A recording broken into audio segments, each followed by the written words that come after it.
We have to turn to our top story tonight. President Trump continues to project himself as a peacemaker on the world stage. Today, he kicked off the first day of his week-long Asia tour by performing his signature dance move in Malaysia. Take a look at that right there.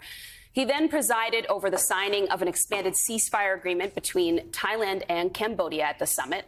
U.S. officials also announced today that top Chinese and U.S. economic officials hashed out the framework of a potential trade deal for Trump and Chinese President Xi Jinping to decide on when they meet this Thursday in South Korea. But here at home, Trump's peace agenda is non-existent, as he's waged war on his political enemies, Democratic-run cities, and the rule of law. This, all as the government shutdown enters its 26th day, and millions of Americans are now bracing for their SNAP benefits to end on November 1st.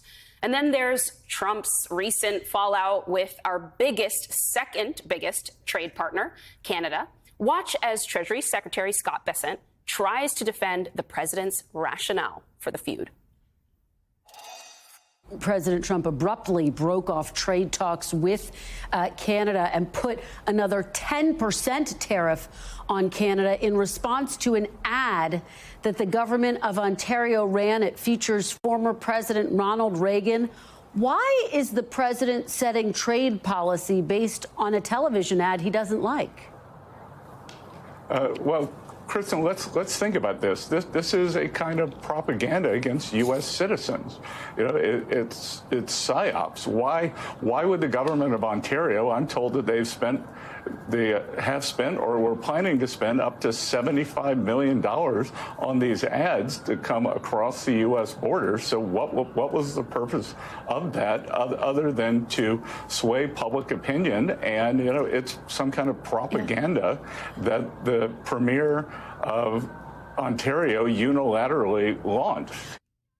Joining us now to unpack all of this is MSNBC political analyst Basil Smikle. He's also a professor of practice at Columbia University, Democratic strategist, and former executive director of the New York State Democratic Party. Basil, always great to have you here on the show. So how do you square what we're seeing Trump do on the world stage, this image of himself as a peacemaker that he's projecting there, with the chaos many Americans are starting to feel and see here at home? Well, you would think that in his mind, he sees what he's doing as a way to sort of create leverage for whatever policies he wants to implement. But if you do take a step back and kind of zoom out a little bit, to me, it falls under the category of sort of a vengeance capitalism, right? He goes after countries that he doesn't like, states that he doesn't like. And you talked about the tech bubble, if you will. What I would add to that also are the number of infrastructure projects that he's canceled in Democratic cities and states. You know, that actually has real impact on construction workers, on contractors. And these are jobs that would be years for a lot of these individuals. So this kind of what, as I said, called this vengeance capitalism. And when you also, as you're talking about SNAP benefits, it means that there are people who are very vulnerable, families. This also has an impact on WIC, for example, Women, Infant and Children Program. So you talk about young mothers. So there are a lot of people who are being impacted at different facets of life, of their lives, by the erratic nature, the capriciousness of his decision-making. Yeah, I think the issue is not, is he doing things abroad? Is he engaging with other countries? Obviously, presidents do that. I remember Barack Obama, towards the end of his second term, basically turned most of his time, energy, it felt like anyway, to international relations, in part because there wasn't much he could get done at home, right? He was being blocked by Republicans at every side. But what's different here is that Trump has the opportunity, to effectuate some sort of deal over the shutdown, to try to make sure that there is funding for nutrition assistance and potentially hash out a deal over health care subsidies, for example. And he's not being stymied by external forces. He is the force causing the problem. Right, and so there are two issues there that you raise. One is that if you think about the people he is interacting with, they're very big donors, right? There are folks that, and I'm all for the military getting paid, but it's that one donor that's actually footing the bill for that. It's the long list of very wealthy people that are building this 90,000 square foot ballroom next to the White House or adjacent to the White House. But at the same time, one of the things that I do think Democrats can home in on over time, to your point, is that it really is Donald Trump pulling these strings. But if you look at Congress itself, they're toothless. They are powerless, right? And to me, that is antithetical to even in the worst parts of what you could consider the Trump campaign, in terms of hatred and language that he promoted. One thing that the voters did do was send members of Congress there to effectuate change and to give them the power to do so by putting them in charge of both the House and the Senate. Without that, voters are going to say, well, what did I send you there for if you can't even go back to work to negotiate something with Democrats? Well, what I keep going back to is the $130 million donation to the military, which is so unnecessary just because they won't do their job and get back there. And Congress is just willing to casually cede their power of the purse. But I want to see where you are on the shutdown these days and just talk strategy a little bit, because Day 26, second longest shutdown. Benefits are going to be cut all across the nation come November 1st, and impacts are really going to be felt even more.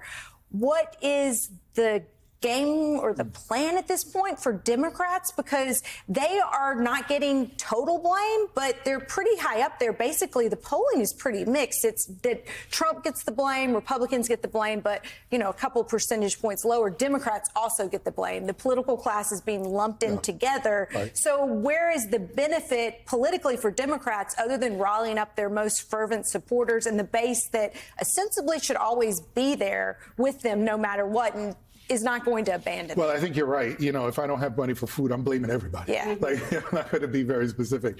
But I do think this is an important moment for Democrats, because to the point I made earlier, it does show that Republicans in Congress are powerless without Donald Trump. Right? That they're not actually doing their job. And even Nancy Pelosi has said this, that essentially Donald Trump's trying to get rid of Congress in a way, or get rid of their authority by not even pushing them to go and actually do their job.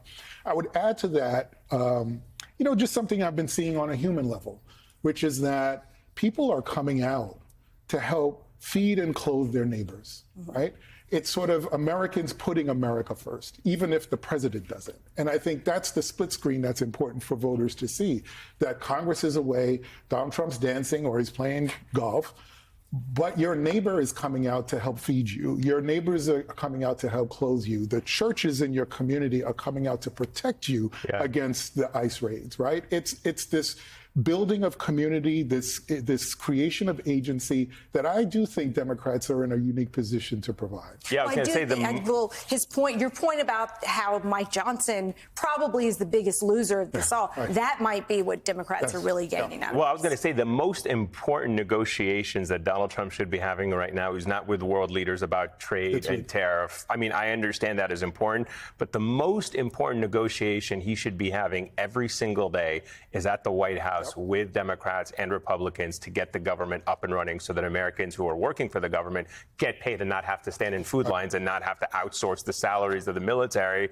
to private donors. But he doesn't seem to understand that. And so he's out there, hobnobbing with world leaders and dancing and getting the red carpet treatment and welcoming people on his private jet, instead of doing the work that he is supposed to be doing to get Americans. But is it that he doesn't understand that, or is it that he actually is relishing this opportunity to basically be this all-powerful chief executive in the meantime, who's doing everything from kind of making members of Congress look a little silly? Well, they don't have very much to do. I was going to say, he's bombing people in the Caribbean. He's going on a trip abroad. Telling farmers to basically F off and be thankful for him. I think he does understand it, but I think he's enjoying that. In the reporting, we will have many more segments to talk about all of this, including one more with you, Basil. Please stick around.